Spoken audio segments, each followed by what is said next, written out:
Hey guys, hope everybody's doing well. Today we got a big 7 upgrade for the 4th gen 4Runner. I got the V8 here. We're going to be doing the big 7, which is replacing all our major battery connections. Well worth it, especially if you're looking to run a bunch of accessories. If you've got a high output alternator, this is probably one thing that a lot of people skimp on. Look, it makes sense and it does not cost that much money. Well worth it to future-proof your 4Runner. A lot of these connections and grounds get corroded. Why not take care of it? Makes sense. And so, Jeep cables, Toyota cables, we got the big 7 upgrade here. Let me show you all the cables. For positive, we got some terminal clamps, we got an external fuse, and we got some negatives over here.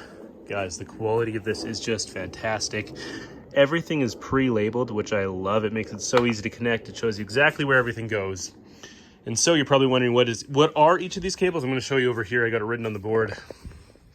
So for our negative side, we got the battery to the fender, we got the battery to the block, and then we got the block to the frame. We got the positives, and that's the alternator to the fuse. It goes to an external fuse in case you're running a high output alternator. You don't want to pump all that back into your fuse block. Instead, go to an external fuse, put that fuse to the positive terminal to the fuse box, and then the positive to the starter. 7 in total. Fairly easy to install on your own. Don't be afraid. Everything needs to go back where it's found, and if you route everything, you can look, kind of looking at your vehicle here. All you need to do is take apart the looms. You can see where everything goes, and you're just replacing those wires. And so, if you'll follow along, I'm going to show you how I did it, and hopefully this video works to help you do it to yours. All right, so first things first for the negatives. I'm going to take off the negative terminal, the positive terminal, and then take out the mount. Lift out the battery just so we have a lot more space to work with. And then once I do that, we'll resume here. Things to note, you got 2 nuts on each side. I like to loosen one, take off this hanger, then I can just swing the other hanger out. For the terminals, try not to lose anything. Mine are super corroded. I'm going to end up breaking all my bolts here, which is going to suck, but I'm going to replace them with the new terminal clamps, and so we should be good on that end. But yeah, let's get to it. All right, so now that we got the battery out, we're going to do a little bit of cleaning here. And so I have some just basic battery cleaner. All this stuff does is react with the corrosion and the acid. You can kind of see if I spray it on. She foams. Gonna use some of that, let that sit for a bit. We're gonna clean up all the bases here. And I actually just picked up a battery terminal cleaner as well. These are kind of nice. They have this for the boop, boop, boop, and then this for the whoop, whoop. So all I'm gonna do is put this on top and twist around. Getting all that grime out, putting some nice fine marks into the terminals for a good connection. Scrubbing those clean. Let's scrub this one as well. You can use baking soda and vinegar, I believe, as well, but I had some of this lying around. So, put all that snazzy stuff there. Now I'm just going to get a rag.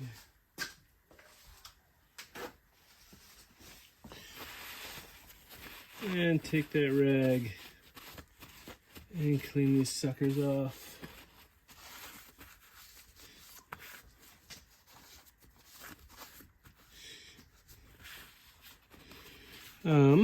One extra thing that I'm going to do this time too, I had these on before. I'm going to put these can just stop the acid from coming up and causing corrosion. I'm going to put these back on, but I actually just picked up a little bit of dielectric grease that I'm going to just coat the terminals with, not on the terminals, but just directly below them. Kind of make a barrier protection if there is any acid rising. Just because I'm so tired of this problem of corrosion. And so all I'm going to do here, take a little bit of grease, just go around the bottom of the rim here. Not on the terminal itself, just on the bottom.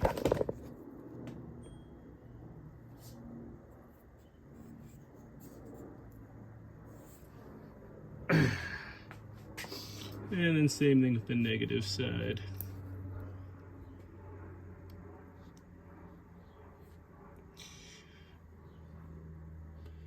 And now we have some clean battery terminals. And what I personally like to do is run just these little Scotch-Brite pads on each one. Like so, negative green, Positive being red. Where the heck did I put that? Just like that. And then gives it a nice surface to rest on with the grease. It kind of just leaves it like that too. And so this is prepped now, and now we're gonna go over here. Probably want to spray this out, make sure this is nice and clean. I might spray some battery cleaner in here too, just clean up that corrosion, and then we're gonna get started on finding our negatives here. And so, see you guys in a minute. All right guys, so I got the battery out. You can kind of see I'm actually sitting on my truck. It's nice here. And so I have my negative cables here, and I'm just slowly undoing the loom. You can see I'm going to get this bracket off and the next bracket. Be careful when you're undoing the loom. There's some loose wires here that tell you what I didn't actually put in a bunch or anything like that, so you could cut those if you're not careful. Be really careful. Just unravel the tape and then tape it back up once you're done. I'm just going to remove my negative cable from the loom, so I'm going to go all the way down, follow it down, then tape everything back up to make sure everything that was there still remains in the loom. And so I'll show you guys as I keep going. All right guys, so moving on, we have our negative wire here. We chased it down the loom, and then I found here we have our first ground. So this ground is our frame, body, chassis ground, and this little ground goes all the way over here to, you can kind of see here's the steering shaft, back here, right down there. If you can see where I'm kind of focusing, that one bolt, right down there is where you're going to be grounding. And so I took the ground off, and there's a little heat shield over top of it. I'm going to zoom in just a minute here, guys, to show you, and that is your engine block ground.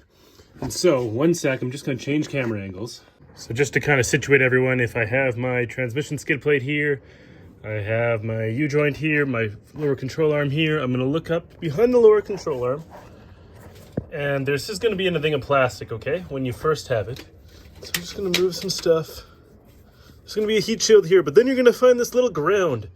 This ground has two. It has this little wire right here. This little wire is your frame to engine block ground, okay? That's a little one we just saw on the frame. This big one is your battery negative to engine block, and they're both grounded on this little bolt here. So all I did, I removed this bolt, and keep in mind there was this little heat shield above here, and there was a plastic connector that I broke off just because I decided to. I regret it now a little bit, but I needed to get them out of here, and I didn't want to go through the process of nicely doing it, so I broke it and cut my finger. So anyways, what I'm going to do now, I'm going to undo the chassis ground, and I'm going to pull that one through, and this one I'm probably going to just cut off the end and pull it through above, and then I'm going to know, okay, all my grounds are removed. I'm going to put my engine block to chassis ground here to the chassis, and then the first one I'm going to put on actually is going to be engine block to battery negative. I'll show you guys in a minute just to clarify. But so engine block ground right here.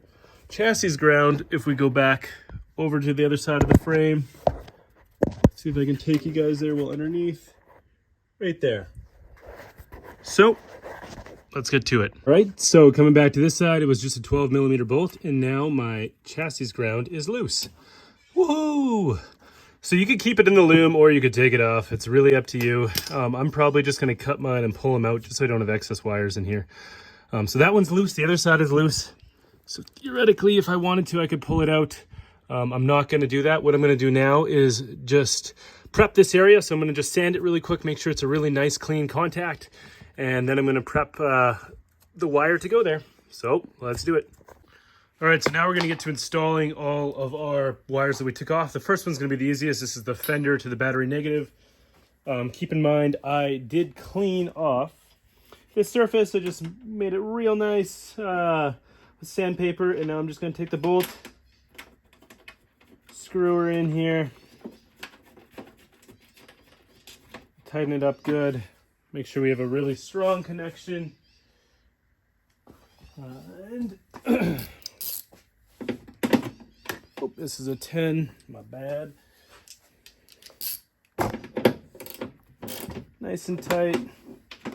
We'll loosen it up just because I don't know what angle the battery's going to be at. I'm guessing just about like that is good. So I'm going to make this one nice and tight. And then I'm just going to take an extra step here just because why not? And I'm going to put a little bit of dielectrical grease on top just to keep out any corrosion.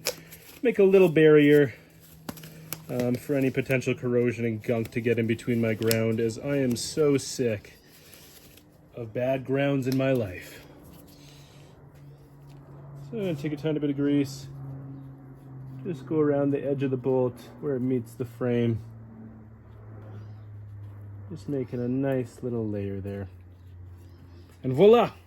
First one is done. Battery to Fender is complete. Of course, we still need the battery, but that is complete for now. All right, guys, got everything wired up to the body and the block here. And so I just put these together because I wanted them to stay still while I was doing everything. First thing we got here, chassis ground. You can kind of see how it is nicely pointed up. And the chassis ground, of course, goes over here, and you can see there's actually the heat shield bolt. Instead of trying to double up on one of the block bolts, I put that to the heat shield bolt, and then the other one down there you can kind of see. That's the old ground bolt. I routed that one up to my battery negative, and so the heat shield one went to the chassis, and then that one down there just below it to the left went to the battery negative. I'll give you one more look here just so you can see a little bit more up close.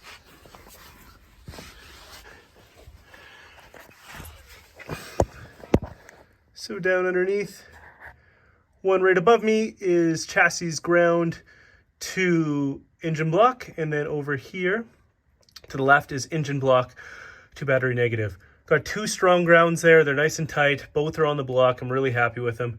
And so we're going to throw the battery back in and make sure everything's good. And so then from the top here, you can see the original Loom. I just have my new wires here. So I have my battery negative to my engine block wire going down there. And then I have the chassis one meeting it there. And so those are just together, making sure that they clear the steering shaft. You don't want to bind, of course, or get in the way. And so that's not going anywhere. Pretty thick wires, so they're not going to really move too much anyways. But yeah, this is how I routed them, so you can kind of see like that. And so we're going to go ahead and secure the battery, and then we'll take one last look at everything and all the wiring, and we should be good to go. So all the negatives, all the ground points now upgraded to a way thicker gauge, hoping this is going to make a big difference. All right, so now that we got all our negative stuff settled, I put the battery back in, I tested it, worked really well. I'm going to go ahead and start pulling some of the stuff on the fuse box off here. I'm going to take off my switch panel. I just have it screwed in here. I think I'm going to move it over just a few inches and then put the fuse here for the alternator. And so I'm going to just get started by removing these, and then I'm going to take the panel off because we need to get in there to get the PDC ground or PDC power here and take out that alternator bolt down there. And so I'm going to go ahead and remove the cover once I remove all this, get that out of the way for us, just tuck it over here. And so, yep, just going to do that really quick, and I'll show you guys where we're at once we do that. So the fuse box cover pulled off here, and then I went ahead right away and just removed this nut, which is the alternator nut. And that's just a simple 10 mil. So I took that off, and then we're going to just open up the clip down here to take this wire out. We're going to try to probably take it out of the Loom just because make it a little bit cleaner and a little bit easier. And that way we can fit the next wire up there. And then we need to open this fuse box. And so you can kind of see in here and try to focus. There's a little white tab in there. We need to remove that white tab, at least break it open. Don't try not to break the tab, but break it free from the box. And then back here, you'll see down there, right there, you can kind of see another white tab. And so we need to open up these white tabs to allow ourselves to just break apart this fuse box. It comes apart in two. And that's going to give us enough room here to get to that PDC cable. You'll see it as soon as we get this loose and we can pull this up. Pretty easy to replace. And so I'm going to go ahead and try to get these out, and then I'll get back to you. All right, guys, so to get the fuse box out, I'm having a little bit of troubles. There's basically 4 tabs. There's one in here, one in here, one back here, and one here.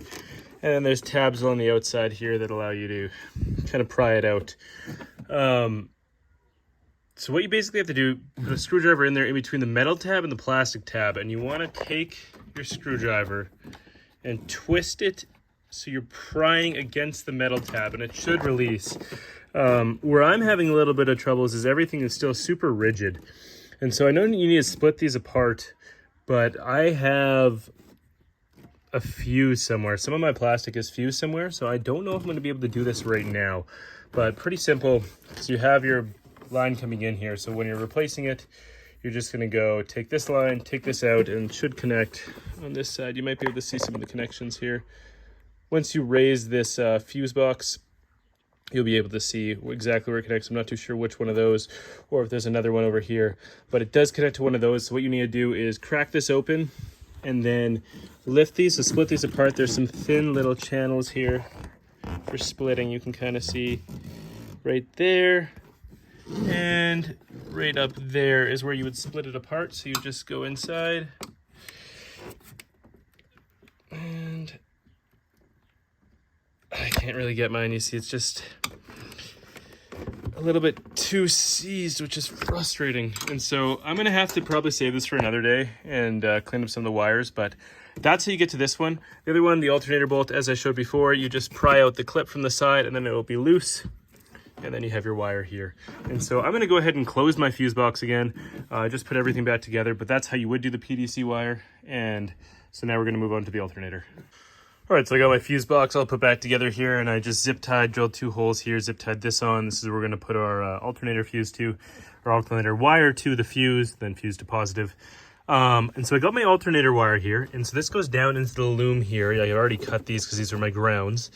And so it's a white wire, pretty easy to trace if we just go under the vehicle here. Got my skids off. You'll see a little loom package coming down right here. And so if we were to take a peek inside, white wire, but then if you actually look a little bit closely too, you'll have a tiny little wire pack. This is for the sensors, of course. So be really careful cutting this. If you cut it, you're gonna cut your sensors, which is gonna be a whole nightmare.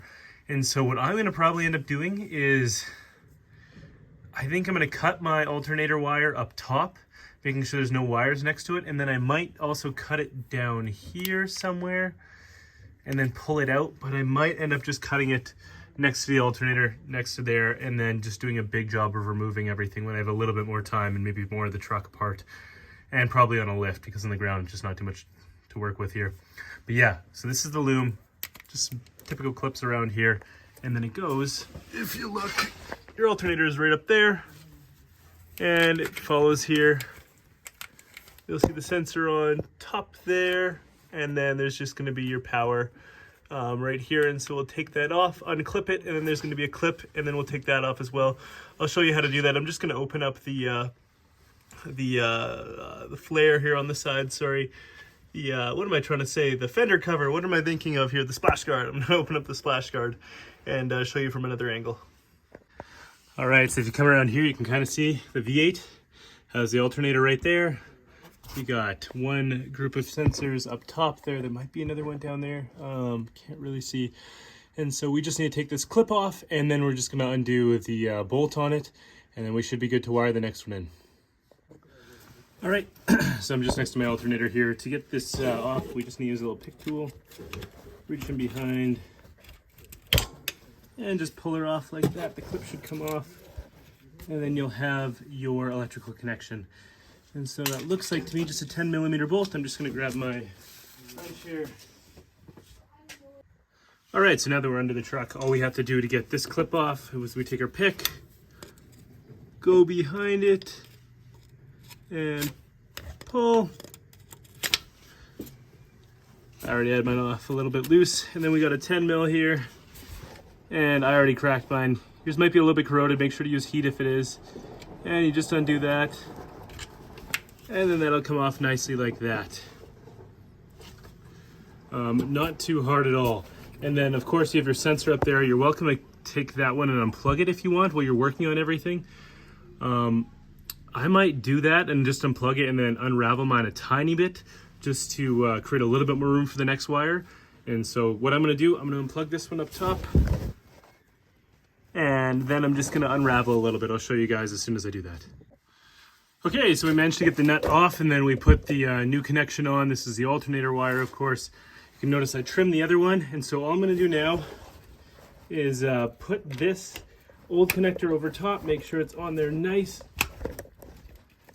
Should have a pretty solid connection, just like that. Perfect. In the words of every white dad ever, that ain't going nowhere. So, yep, that's on good. What I'm going to do now is I'm just going to take some electrical tape that loose end, and then I'm going to actually work my way with the wire. I'm going to keep it in line with the loom, and just zip tie it probably to the loom, to the connector points, just making sure we're following the same path. And I'm going to meet back up top at the fuse panel, and then that's going to be our next step. So I will meet you guys back up there. Okay, so we got the alternator all wired up. You can follow that red line. You can kind of see how I zip tied it to those portions, and it comes up here, up along my negatives.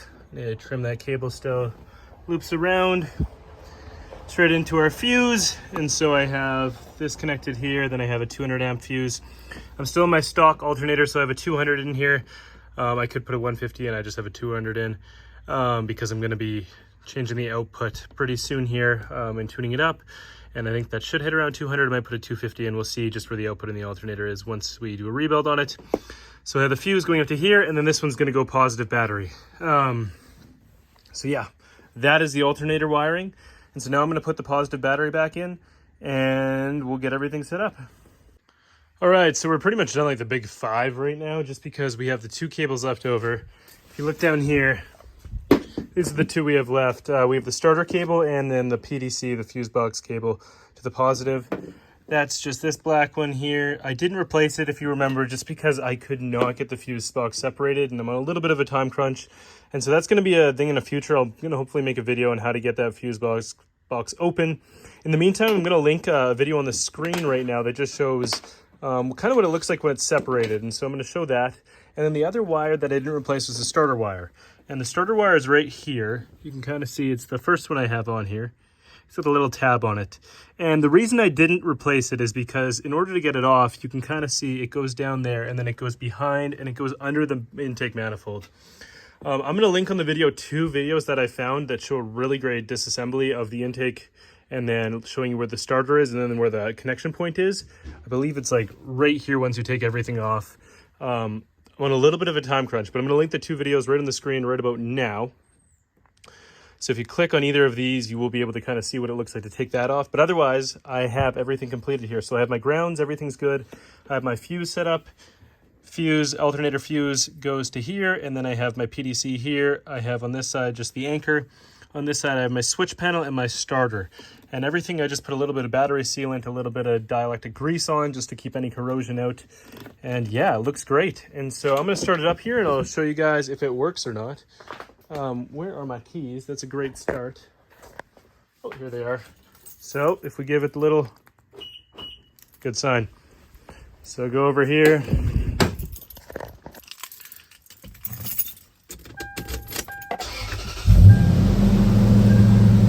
It's a pretty healthy start.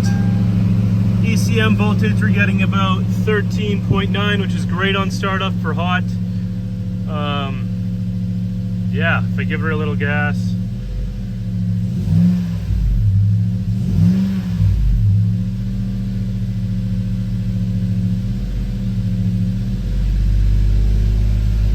Everything's sounding pretty good here. So, all the connections are nice and tucked. I'm gonna shut this thing off and then just come back to us for one last final minute here. All right, so that's the end of the video. Just wanted to give a really big shout out to Jeep Cables. These guys are fantastic. These cables are super high quality. I've had so many Toyota builds.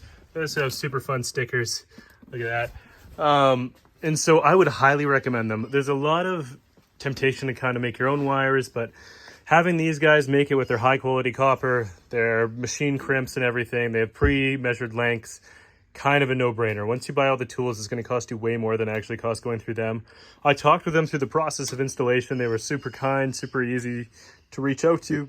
I would just highly recommend Jeep Cables, toyotacables.com if you are doing this kind of work, especially if you're going to a bigger alternator. If you have like a big audio system, if you have a winch, lights, you really do need to upgrade these cables just so you can hold all that increased current, all that increased amperage, especially if you're running a high output alternator or anything over the stock. I think the stock is 130 amps. So you're gonna need a little bit more if you're running a big winch or if you're running any lights.